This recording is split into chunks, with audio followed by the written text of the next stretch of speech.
Hey, what's up guys? DubbleAction here. Saw a video on YouTube the other day of a police officer's EDC on duty. And I think it was Brothers Keeper 111. Brothers Keepers 111. I'll annotate his channel.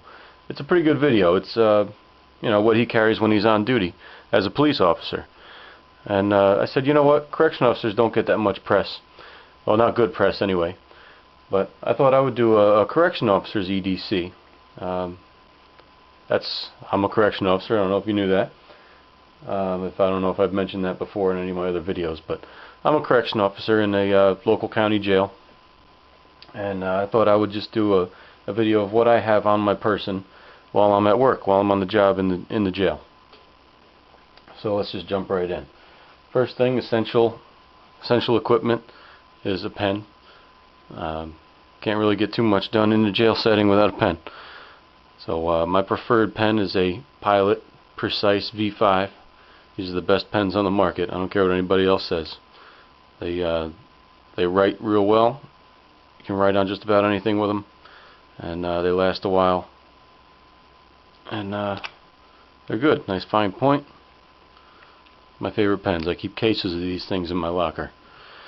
Alright. Next thing is a well, I always carry a backup pen. This is just a little Papermate cheapy pen. If somebody needs to borrow a pen, I'll let them borrow this one. I'll let them take my Pilot, my V5. But it's just a backup pen in case the V5 runs out of ink. I got something else to write with. And last ditch, if both of those die, I got this stubby little pencil. Pencils never run out of ink. I've had it happen where both my primary pen and my backup pen both ran out of ink, and I was screwed. I had to go and borrow a pen from somebody, and it's kind of hard to explain to your supervisor why you haven't made any logbook entries because both of your pens died. They don't want to hear that. So anyway, that's that. Writing implements.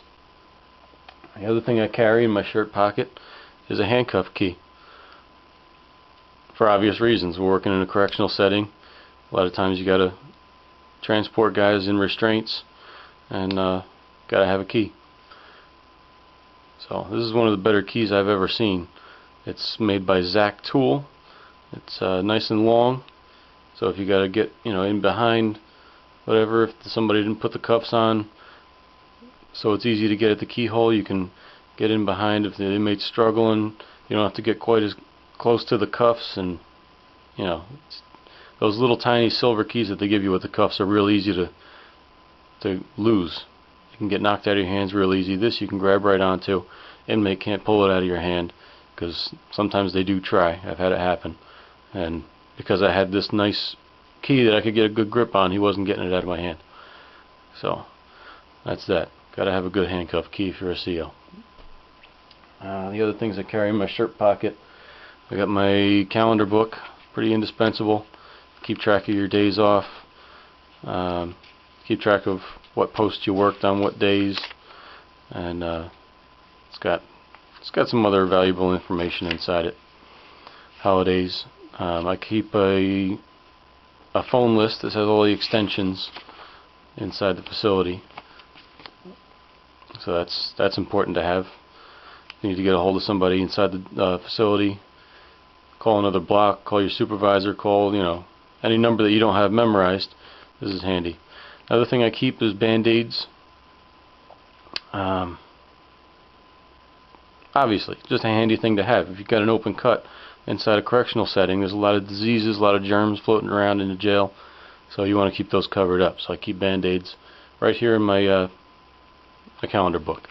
Another thing I keep in here, which is not really something that's not a happy thought, but I keep this little black bar. You know, it's got an adhesive backing, and this goes across your badge, and it's a symbol of mourning, and a fellow correction officer dies, and we wear this across our badges from the day he or she passes away to the day he's interred in the ground, to the day of his funeral. And so that's that. Calendar book. And in the other shirt pocket I got my little notepad You know, it's handy if you can jot anything down, keep some essential information in there. And I also keep in here a list of infractions. If you got to write an inmate up on a disciplinary report, this has all the infractions by number, class and number, so you don't have to go searching for that information. You just got it right here. Because when you're doing paperwork, your supervisors want it yesterday, so you got to have all that information handy. Okay, so moving on down to what I carry on my belt. First and foremost, key clips. We carry a lot of keys in jail. That's pretty much our job, is to unlock doors and lock doors. So I carry 2 key clips. This is my main one. This is the one I'll use primarily. Most of the time I'll only have 1 key ring on me, so this is the one I'll use. And it's pretty heavy duty, because some of those key rings can be pretty heavy. I've had key rings where you've got up to 14 keys on there, and I'm not talking about little keys like the ones that go to your house. I'm talking about keys that are 6 inches long and about 1.5 inches wide. You know, great big jail cell door keys, and they, you know, those key rings can weigh a couple of pounds. No exaggeration. So you got to have a good heavy-duty key clip. And you can see this one's kind of worn, because it's something I use every single day. Every day I'm at work, I use this. And then I keep a secondary one on my other side, because sometimes there's 2 key rings, and rather than put them both on 1 key clip and have to juggle them around whenever you need one of them, just keep them on 2 separate key clips, and makes it a lot easier. And this one's smaller because I don't use it every day. It's very rare that I actually use this one, so that's why I use this nice and small one. I forget it's there until I need it, which is pretty much what you want. If you don't need it, you don't want to have to think about the fact that it's there. What else is on my belt? I have latex glove pouch. I mean, the pouch is kind of fake leather. It's not latex. The gloves are latex. These are handy in case you have to render first aid to someone who's bleeding. So I carry 2 pairs of them in there. I got another pair down in there. 2 pairs just in case you get a rip in one. You want to change that out. Or if there's somebody else there who's helping you out and they don't have a pair of gloves on them, you've got a pair to give them. So I carry those. Very important. There's that. And everything we carry is important. We don't want to carry anything extra. No extra weight. This is a personal body alarm. Thankfully, I've never had to use this. What it is if I'm in trouble, if an inmate's coming after me and I need help, even if I don't need help, I'm still required by department policy to hit this.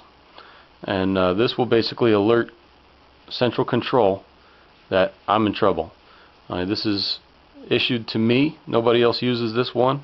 Every officer has their own, so that when you hit this button or pull this pin, it sends a signal right to central control.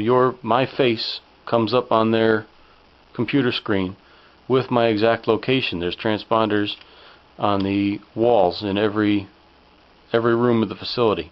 There's at least 1 or 2. So they know exactly where you are and who you are when you hit this.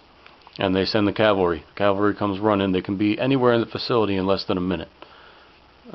Fully suited up in body armor and ready to rock and roll. So this is an essential piece of gear. Like I said, thankfully I've never had to use it. Hopefully I never do. But odds are in a 25-year career I'll have to use it at least once or twice. So that's that. And in my pants pocket I carry a flashlight. Gotta have a flashlight. Very important. I work nights. I work 11 p.m. to 7 a.m. so it's dark most of the time I'm there. Inmates are sleeping. I gotta be able to look inside the cell as I'm making my rounds to make sure the guy's still in there, he's still alive, still breathing. And so that's an essential piece of gear. I carry the Streamlight Micro Stream because it's small, it's lightweight, and it's bright enough where I can be halfway across the cell block, shine this through a glass window in the cell door, and still see the inmate sleeping on his bunk in there.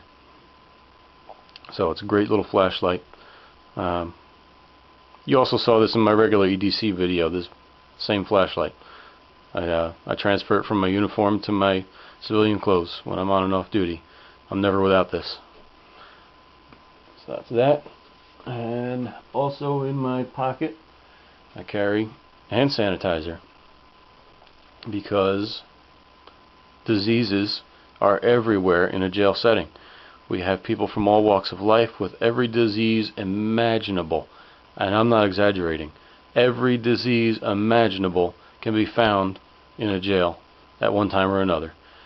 We've got everybody with we've got guys with full-blown AIDS. We've got guys with herpes, hepatitis, you name it, the full gambit. The one that really kind of scares me is MRSA. That's one of those like flesh-eating diseases. I've seen that. So you gotta have hand sanitizer. Anytime you touch anything that's gross, anything that's not on my desk, I'm sanitizing my hands. So I go through this stuff like crazy. I buy it by the jug and I just keep refilling this little thing. So hand sanitizer is important. Good pair of gloves. These won't protect me from germs. These are cut-proof gloves, cut-resistant gloves, I should say. They're Kevlar lined, so if I'm searching a cell or something like that, I'll put these on, and you know, if I reach into something and there's something sharp in there, I won't get cut, hopefully. It still won't protect you from a needle. If there's a needle in there, I still might get stuck. So I try not to stick my hands any place I can't see, but just in the event that there's something sharp and I don't see it, these should protect me from it, hopefully. And a secondary use of these is if I'm escorting an inmate who's a problem. You know, you get your average everyday inmates that, you know, they don't want any trouble, but sometimes you got inmates that are more high risk. Guys that are in the solitary, in the SHU, special housing unit. When I'm escorting those guys, I'll put these on, and it's kind of an intimidation factor. Black gloves, I never realized it before I was in law enforcement, but black gloves are an intimidation factor, and that's a good thing, because if an inmate is scared of you, he's less likely to try something stupid. So that's a secondary use of those. And the last thing here is a bandana. Now, why would I carry a bandana?